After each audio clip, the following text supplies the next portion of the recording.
Guys,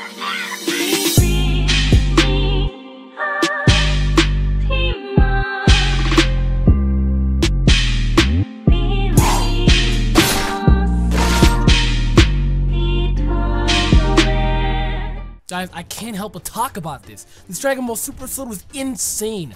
Fear into everybody's eyes after this. Absolute fear. Guys, if you enjoyed the episode, please make sure to hit that like button down below. It would help out so much. It would make me a very happy guy. Subscribe if you already have not, and we need to talk about this. Everybody comment down below your thoughts. Like, these are legit thoughts us as a community need to have a discussion about. Because what the fuck just happened, dude? Check it, right? So, to sum it all up, essentially, Vegeta came through to help out Goku because Goku was having trouble because, number one, he can't sense their ki or energy at all. They're just completely, to him, they're invisible, right? So when they're moving that fast, typically, from what we've seen from a lot of fights like this, they can sense their energy or ki, and boom. They know where they're headed, they know where they're going, and they can fight at lightning, blinding speeds. But right now, they cannot because they just didn't see him coming. They're invisible to him because their coordination is godlike. They're insanely fast. And if he can't really see them, how can he read them? Essentially in his mind by sensing their energy or ki. So it's like, Goku was already in a bind here. Vegeta came to help him out. Vegeta getting overly cocky, getting his hand frozen, dude. God, Vegeta, I was really starting to like you too, but this episode, I think, this entire just series of Dragon Ball Super, from episode 1 to now, has just essentially made me like Vegeta a lot more. He's had a lot of pop-off moments. He whooped Beerus' ass for a little bit when he smacked Bulma. He whooped Black's ass. He pulled a huge push for Universe 7's team versus Universe 6 in Universe 7 vs. Universe 6 tournament arc, where he blew through not one but two, but three people. He blew through Frost, Vegeta, and Kaba. So I just have been gaining more and more respect for Vegeta. I've been like the #1 Vegeta hater you could possibly ever find. I've hated Vegeta for my entire life, but this entire series as a whole has really been making me like Vegeta a lot more. Even this episode, Vegeta pops off. Sure, things look bad, and typically they make Vegeta look like a bad character by just, he'd be done after this. Like in Dragon Ball Z, he'd be done. The moment his arm is frozen and he's over cocky and beaten, he's done. He's gone. He's over. But not today. Essentially, not today. Vegeta was struggling, but then it's like, maybe they're doing this now. Maybe Vegeta has a sense of power for what we've been seeing from caring of others. Bulma led him to be, to pass Goku, essentially, in terms of strengths, and actually overwhelm Beerus, which Goku could nowhere near do at the time. Hell, even just his whole respect as being a stronger warrior now made him stronger in the Universe 7 vs. Universe 6 tournament.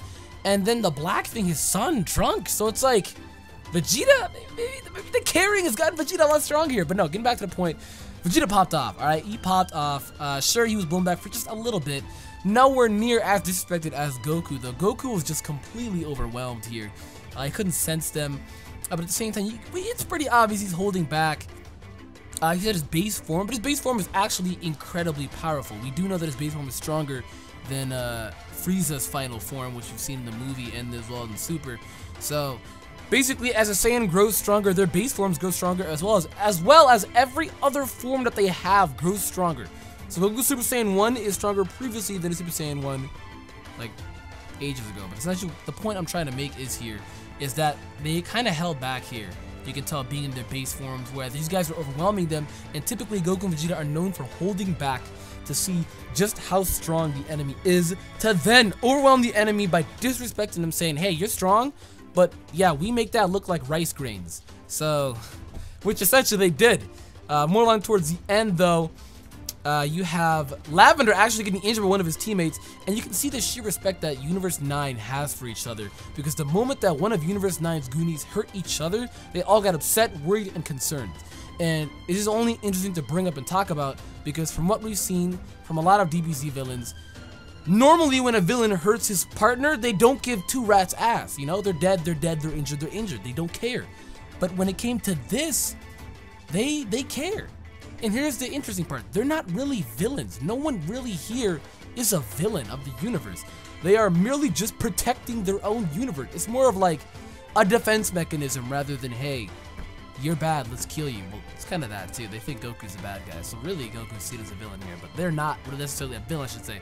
But I guess in Universe 7's perspective, they are the bad guys that could potentially make their universe get destroyed, since they are the thing that's stopping them from their universe getting destroyed. So they gotta go in. It's a threat, therefore they gotta go in. It's just a respective term, you know, perspective term, however you want to see it, right?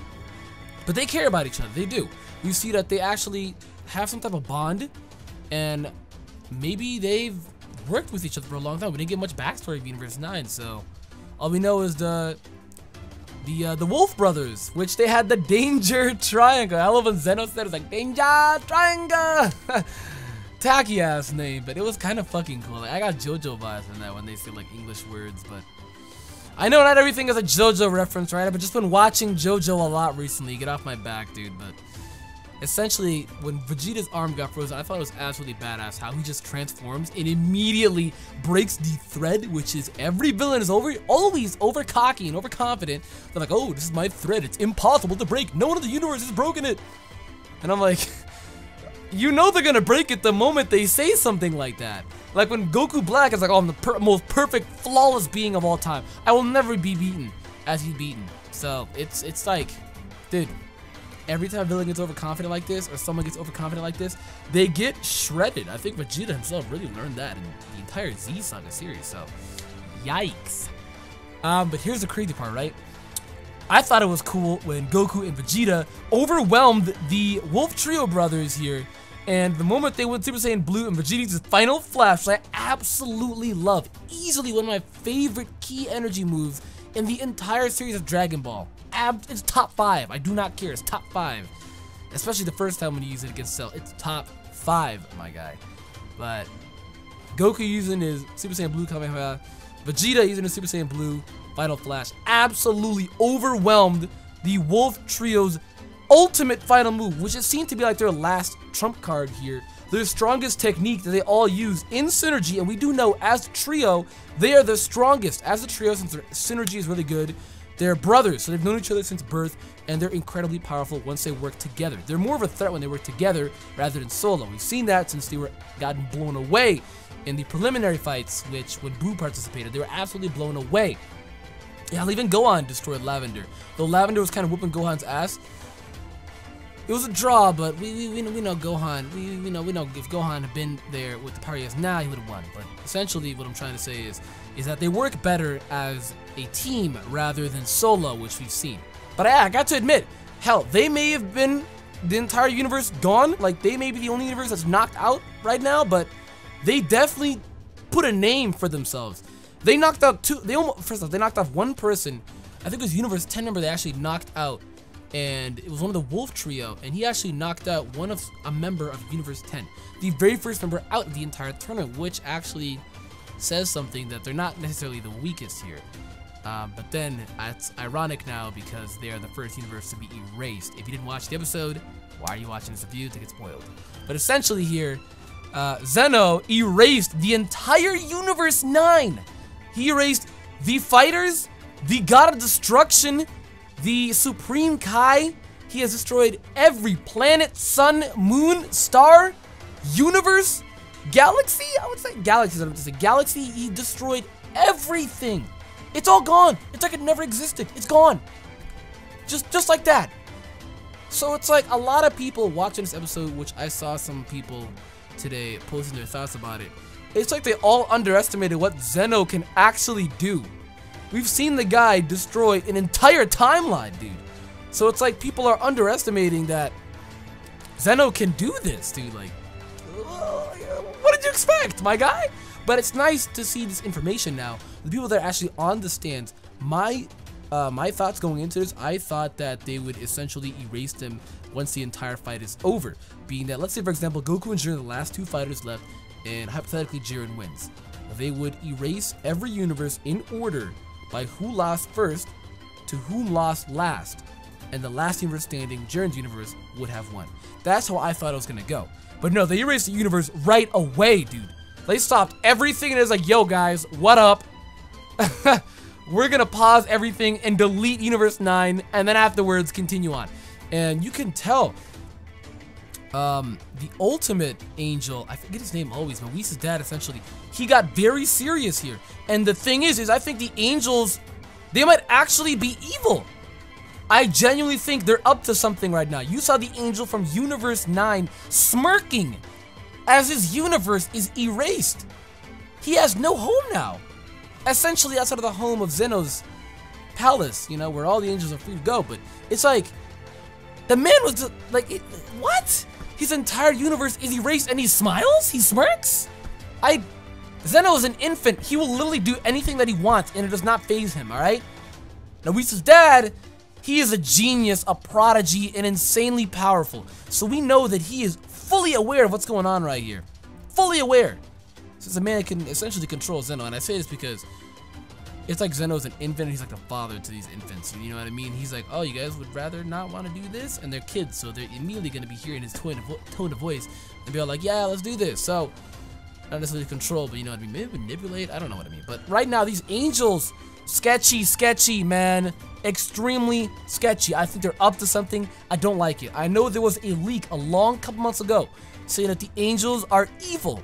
And this is when they first showed the PV trailer for this tournament arc, actually, where they showed them building the place that they're fighting on, and as well as Whis' dad smirking, very evil, and a lot of the other angels doing that as well. And now you have this angel, the angel of Universe 9, also smirking, very evil. And I'm like, dog, what's going on here, man? It's fishy and I don't like it. Something's going on here. Something's going on. But guys, next week we have Krillin and 18 showing off their synergy, fighting against members of the universe. I think it said 4, if I'm not mistaken.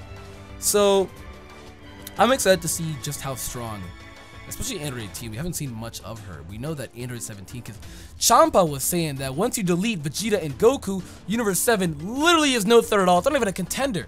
And I'm sitting there like, dog, we've seen that Android 17 is literally stronger than Super Saiyan Blue Kaioken times 10 Goku. What are you talking about? We've seen Golden Frieza, alright? So it's like, yeah, maybe everybody else I'm a little concerned about, because Ultimate Gohan, yeah, he's strong, but everybody else is like God level. The big threats are really God level. Stronger than Goku, really. So it's like, I don't know about Ultimate Gohan here, but I do know about Frieza and 17. They can actually pack a fight, alright? I'm really interested to see those two fight, 17 and Frieza, because, yikes, I am, especially 17. But guys, I'm excited, I really am. I cannot wait to see what happens next Saturday. I need it now for my hero and my super addiction. I need it. But guys, if you enjoyed, sub a like, subscribe. I need to hear your thoughts in the comments down below. Everybody comment who's watching this video. I know people don't comment because they don't feel like they need to, but hey, we need to have a discussion, because let's conversate. Maybe people got like different opinions here that we can talk about that I'd love to know and share. So guys, again, thank you so much for watching. I am AkumaNexus. I will see you guys later. Goodbye.